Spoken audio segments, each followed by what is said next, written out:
Hi, my name is Mark Bernard. I'm a monetary economist. In this video, I want to talk about the Russian position on negotiations and why you need to understand this in order to be able to have any kind of prognosticating ideas where this is going between the US, Europe, Ukraine, and Russia. Marcus Aurelius said, if you want to understand something, ask yourself, what is its nature? And in this video in particular, I'm going to focus on the Russian nature, the Russian idea in this negotiation. First of all, I want to make the claim that anything that comes out of the negotiators are coming directly from the Czar of Russia in Moscow. And anything on the US side coming out of the negotiators, any voice, any opinion, anything they articulate is not free and independent thinking.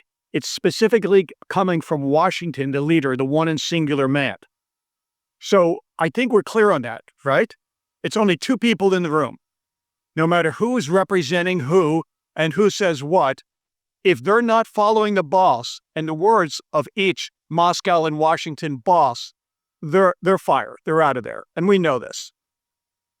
So with the two minds, the Washington mind and the Moscow Kremlin mind, and again, in my opinion, these are not valid negotiations. These are invalid because Ukraine is not there and Europe is there. It's more of a meeting of people smoking cigars and drinking port brandy and congratulating themselves on being master of the universe. That being said, let's try to understand the Russian mind. I'm somebody who has four grandparents coming from Eastern Europe from the 1800s.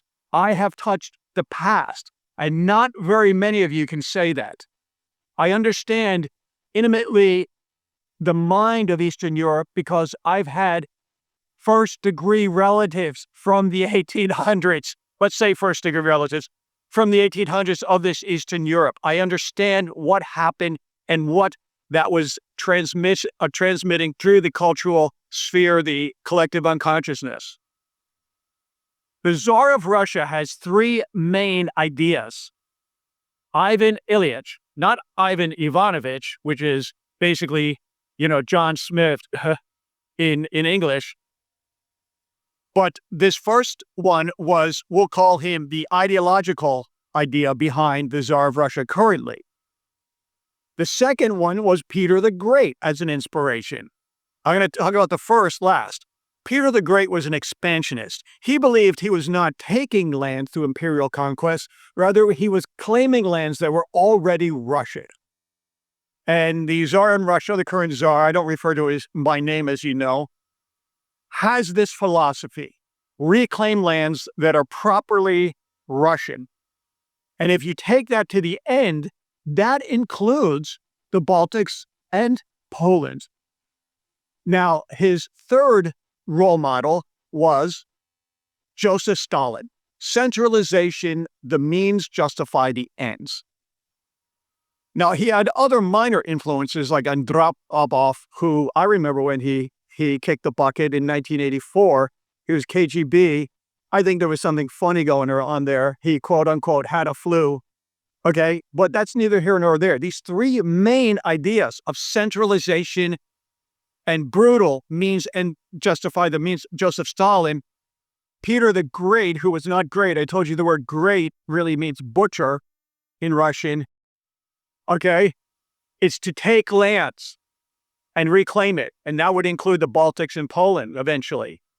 And the first, Ivan Ivanovich, okay, I think he actually passed in 1954, but he was born in the 1800s.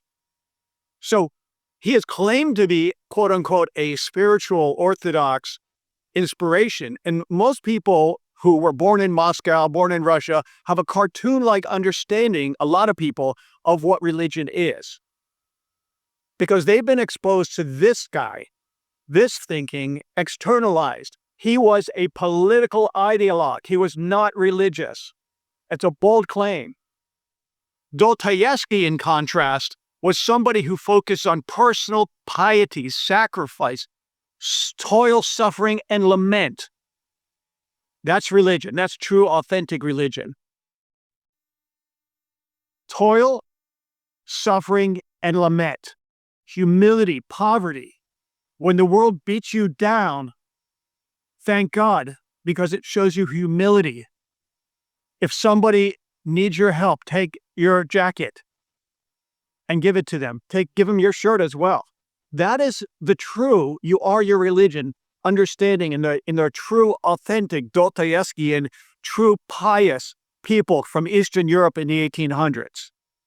In contrast, the ideologues, like in the words of the leader of Belarus, he says, there are orthodox atheists. And again, I'm not talking about the secular humanism that's sprinkled with Enlightenment and the Renaissance in the West. I say I'm a secular humanist who has faith. I'm not talking about that. I'm talking about this ideologue that just fits into this idea that Russia has a special mission to conquer basically the world. Because in their own words, coming from Russia, there are no boundaries to Russia. So when you're entering in these negotiations, understand that's the mind you have. When Washington says, art of the deal, savvy negotiator, and me, I'm a real estate guy, real estate law for many, many years in Florida. He sends his Florida country club boys, even if they're reconnaissance missions, and with all the wit and wisdom of New York City and Florida real estate type negotiations, they're outclassed by somebody who's singular minded.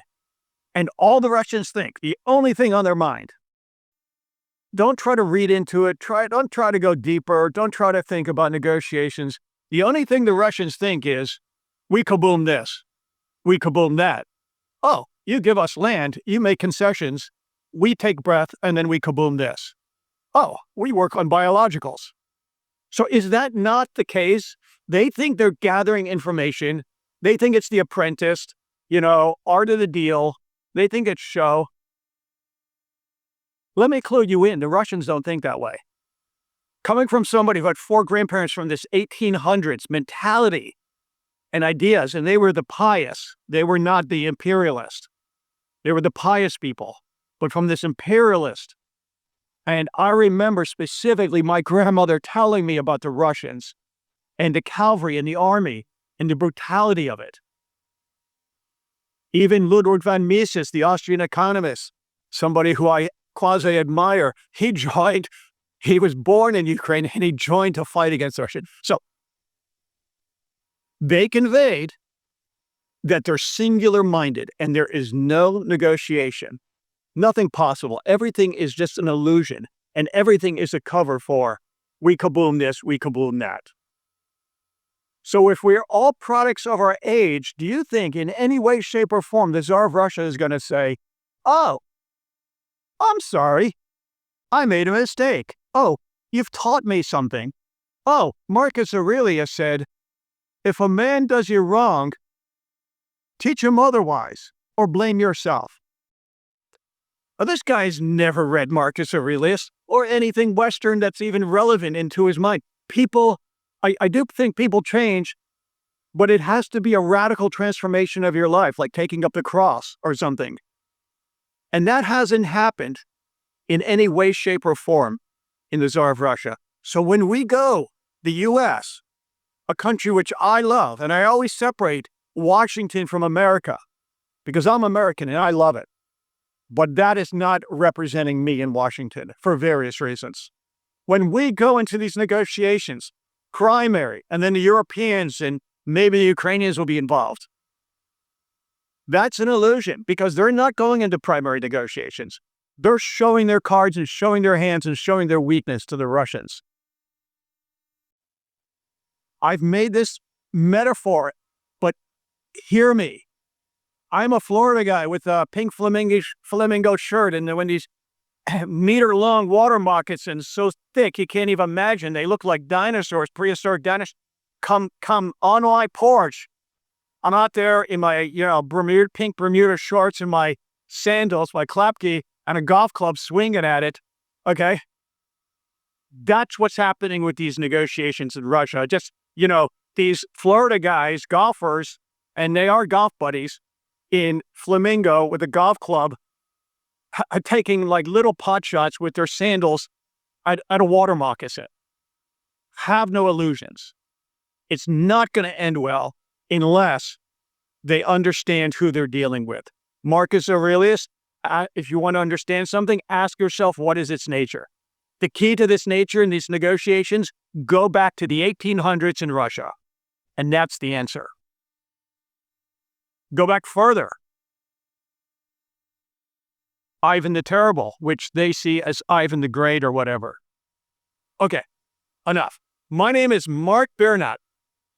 I'm a monetary economist. Have a great day. Thank you very much.